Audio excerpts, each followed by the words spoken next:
नमस्कार साथियों, education special channel में आप सभी का स्वागत है।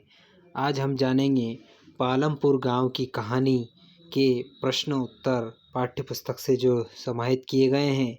उन प्रश्नों के उत्तर को जानने से पहले यदि आप चैनल पर नए हैं और अभी तक आपने चैनल को सब्सक्राइब नहीं किया है तो मित्रों, सबसे पहले आप चैनल को सब्सक्राइब कर लें और बेल आइकन को प्रेस कर लें ताकि आने वाले वीडियो के नोटिफिकेशन आपको मिलते रहेंगे। साथ ही साथ वीडियो को बिना स्किप किए हुए अंत तक देखें।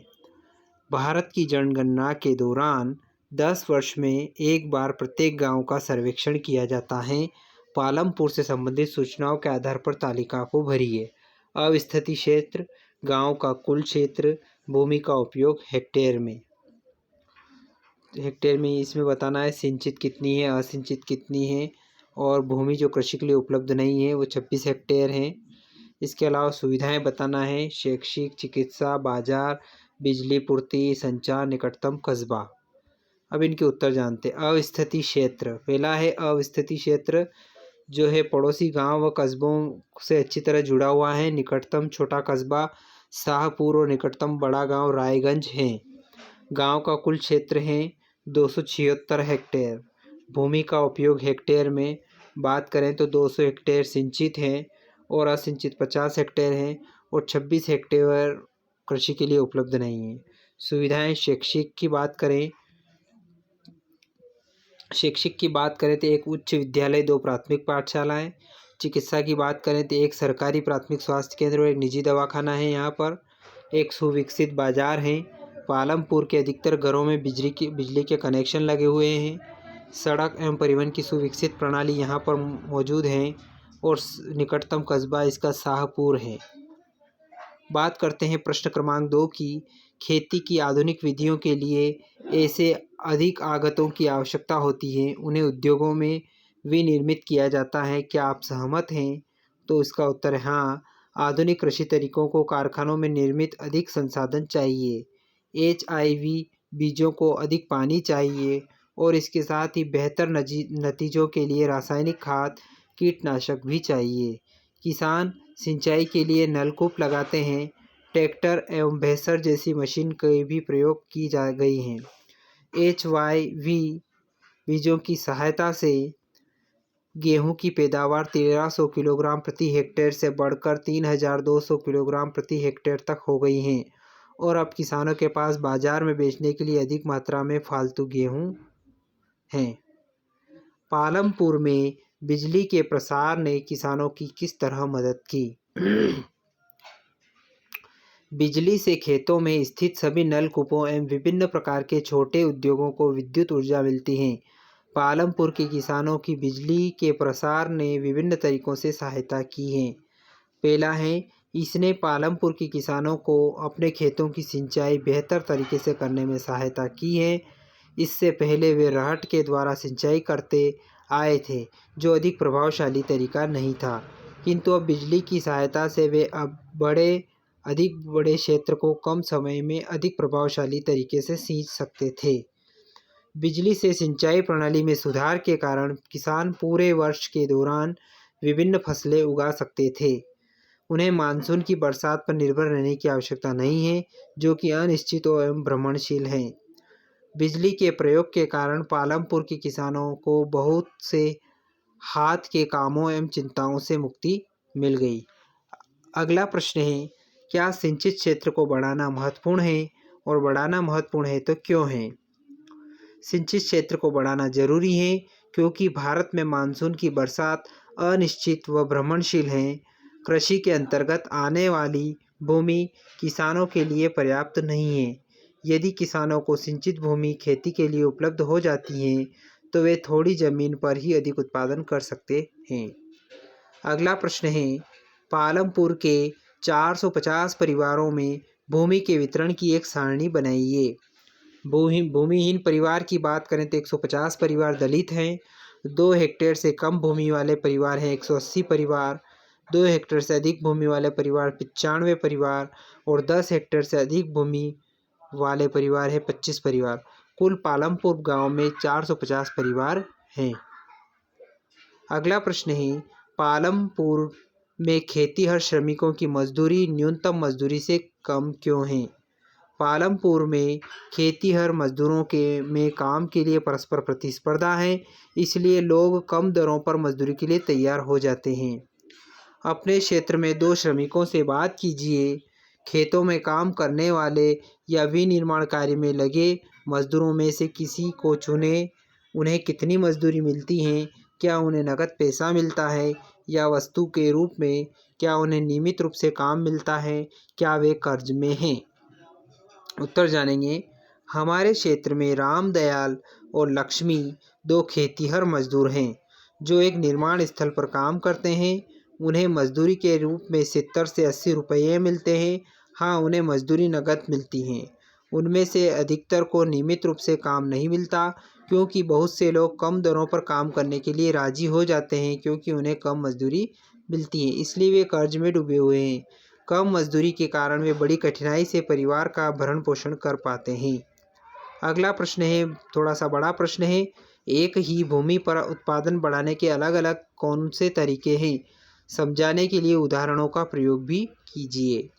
उत्पादन बढ़ाने के तरीके: बहुविध फसल प्रणाली। भूमि के एक ही टुकड़े पर एक ही वर्ष में कई फसलें उगाना बहुविध फसल प्रणाली कहलाती हैं। इस भूभाग पर कृषि उत्पादन बढ़ाने का यह सबसे प्रचलित तरीका है। पालमपुर के सभी किसान कम से कम 2 फसलें उगाते हैं।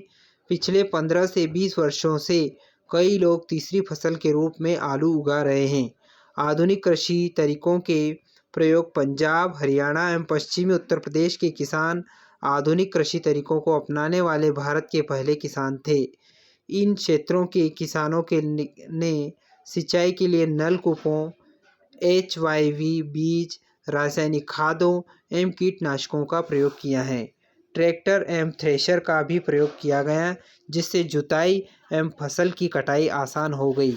उन्हें अपने प्रयासों में सफलता मिली और उन्हें गेहूं की अधिक पैदावार के रूप में इसका प्रतिफल मिला। HYV बीजों की सहायता से पैदावार 1300 किलोग्राम प्रति हेक्टेयर से बढ़कर 3200 किलोग्राम प्रति हेक्टेयर तक हो गई। अब किसानों के पास बहुत सा अधिशेष गेहूं बाजार में बेचने के लिए होता है। अगला प्रश्न है, 1 हेक्टेयर भूमि के मालिक किसान के कार्य का ब्यौरा लिखिए या दीजिए।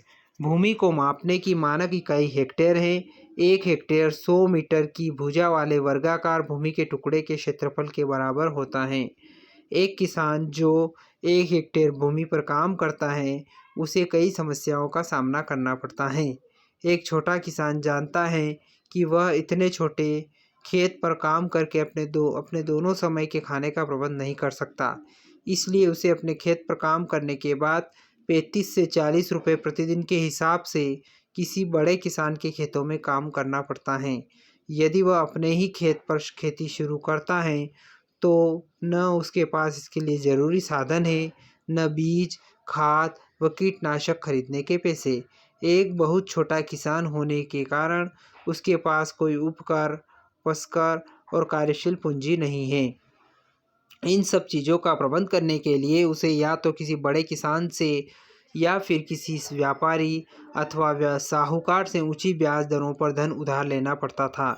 इतनी मेहनत करने के बाद भी इस बात की संभावना रहती थी कि वो कर्ज में डूब जाए, जो कि सदैव उसके लिए बहुत ही चिंता का कारण रहता था। अगला महत्वपूर्ण प्रश्न है, मझोले और बड़े किसान कृषि से कैसे पूंजी प्राप्त करते हैं? वे छोटे किसानों से कैसे भिन्न हैं? आधुनिक कृषि तरीकों में बहुत से धन की आवश्यकता होती है। मझोले एवं बड़े किसानों की कुछ अपनी बचत होती है, इस प्रकार वे जरूरी पूंजी का प्रबंध कर लेते हैं। दूसरी ओर अधिकतर छोटे किसानों को पूंजी का प्रबंध करने के लिए बड़े किसानों या व्यापारियों से पैसा उधार लेना पड़ता है। इस प्रकार के ऋणों की ब्याज दर भी प्रायः अधिक होती हैं। इस ऋण को वापस करने के लिए उन्हें बड़ी मेहनत करनी पड़ती है। 2 हेक्टेयर से कम भूमि वाले किसानों को मझोले व बड़े किसानों की तुलना में अधिक कठिनाइयों का सामना करना पड़ता है। अगला प्रश्न है, सविता को किन भात पर तेजपाल सिंह से ऋण मिलता है? क्या ब्याज की दर पर बैंक से कर्ज मिलने पर सविता की स्थिति अलग होती है? तेजपाल सिंह ने सविता को 24% की ब्याज दर पर 4 महीने के लिए पैसा देना स्वीकार किया, जो कि बहुत अधिक ब्याज दर है। सविता एक कृषि मजदूर के रूप में कटाई के समय 35 रुपये प्रतिदिन की दर पर उसके खेतों में काम करने को भी सहमत होती हैं। तेजपाल सिंह द्वारा सविता से लिया जाने वाला ब्याज बैंक की अपेक्षा बहुत अधिक था। यदि सविता इसकी अपेक्षा बैंक से उचित ब्याज दर पर ऋण ले पाती तो उसकी हालत निश्चय ही इससे अच्छी होती। अगला प्रश्न है, अपने क्षेत्र के कुछ पुराने निवासियों से बात कीजिए और पिछले 30 वर्षों में सिंचाई और उत्पाद के तरीकों में हुए परिवर्तनों पर एक संक्षिप्त रिपोर्ट लिखिए।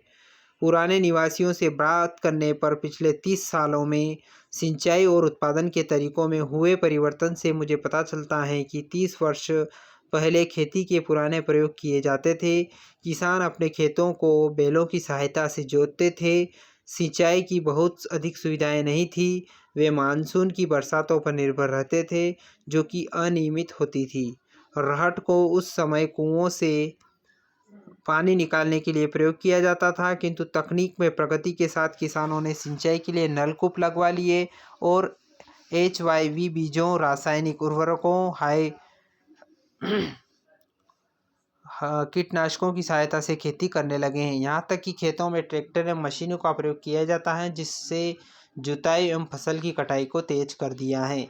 आपके क्षेत्र में कौन से गैर कृषि उत्पादन कार्य हो रहे हैं, इसकी एक संक्षिप्त सूची बनाइए। डेयरी, विनिर्माण, दुकानदारी, परिवहन, मुर्गी पालन, दर्जी, बढ़ई आदि गैर कृषि उत्पादन कार्य हमारे क्षेत्र में किए जाते हैं। गांव में और अधिक गैर कृषि कार्य प्रारंभ करने के लिए क्या किया जा सकता है? तो इसका उत्तर जानेंगे।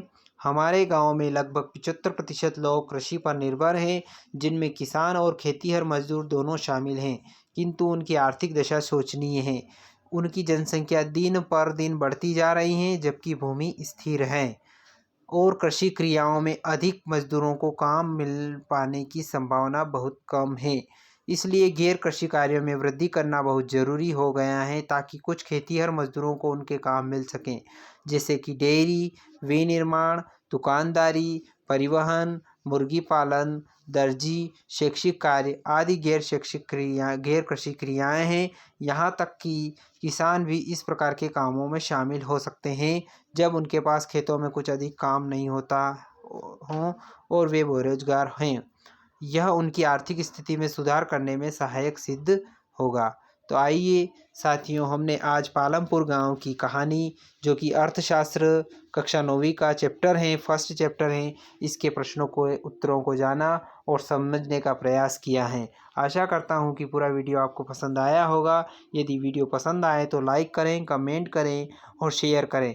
एक बार आपसे निवेदन है, यदि आपने चैनल को सब्सक्राइब नहीं किया है तो प्लीज़ आप चैनल को सब्सक्राइब कर लें और बेल आइकन को प्रेस कर लें, ताकि आने वाले वीडियो के नोटिफिकेशन आपको मिलते रहेंगे। धन्यवाद साथियों। जय हिंद, जय भारत।